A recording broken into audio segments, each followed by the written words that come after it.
It will be evident that no more important or mightier deeds are to be found in history than those which have been enacted in these wars, provided one wishes to base his judgment on the truth, for in them more remarkable feats have been performed than in any other wars with which we are acquainted, unless indeed any reader of this narrative should give the place of honor to antiquity and consider contemporary achievements unworthy to be counted remarkable.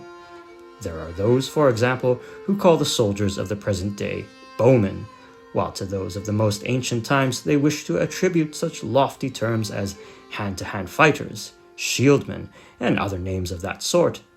And they think that the valor of those times has by no means survived to the present, an opinion which is at once careless and wholly remote from actual experience of these matters. For the thought has never occurred to them that, as regards the Homeric bowmen who had the misfortune to be ridiculed by this term derived from their art, they were neither carried by horse nor protected by spear or shield. In fact, there was no protection at all for their bodies.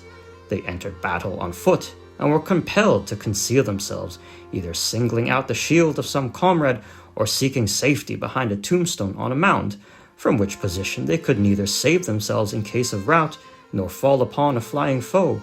Least of all could they participate in a decisive struggle in the open, but they always seemed to be stealing something which belonged to the men who were engaged in the struggle. And apart from this, they were so indifferent in their practice of archery that they drew the bowstring only to their breast, so that the missile sent forth was naturally impotent and harmless to those whom it hit. Such, it is evident, was the archery of the past.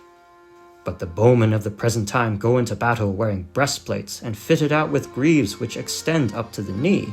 From the right side hang their arrows, from the other the sword, and there are some who have a spear also attached to them, and, at the shoulders, a sort of small shield without a grip, such as to cover the region of the face and neck.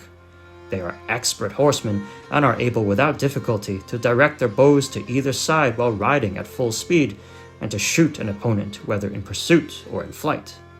They draw the bowstring along by the forehead, about opposite the right ear, thereby charging the arrow with such an impetus as to kill whatever stands in the way, shield and breastplate alike having no power to check its force.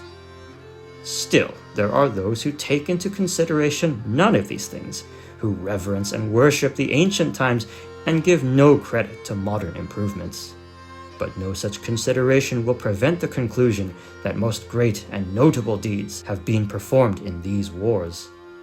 Procopius, History of the Wars, Chapter 1, verses 6 to 16. Procopius was an early 6th century Byzantine historian who wrote, among many other things, a history of the wars waged by the emperors Anastasius, Justin, and Justinian, stretching from the late 5th century to the mid-6th century.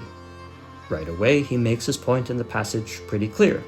He is trying to advertise his history by saying that it contains the mightiest deeds ever done, and because of that, it's worth reading. Which it better be, since he's writing it to promote the Emperor Justinian. But he also spends a big chunk of the passage trying to preempt his critics. He knows that many of them were big fans of a classicizing tradition that tried to copy ancient Greek historians such as Herodotus and Thucydides, and as such they would respect everything ancient and sneer at Procopius's attempt at promoting the deeds of his day. Which is why we get this rather bizarre deep dive into bowmen from the Iliad versus the bowmen of Procopius's day. It's a bit apples and oranges since he's basically comparing lightly armed foot archers to heavily armored, highly trained horse archers, but the main point is that Procopius is trying to show that this classicizing mindset, that older means better and that the present is basically not worth anyone's time, is nonsense.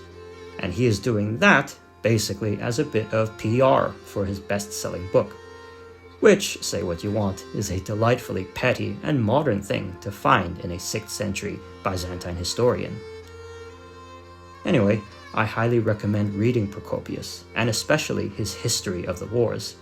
Links in the description. Thanks for watching. See you next time.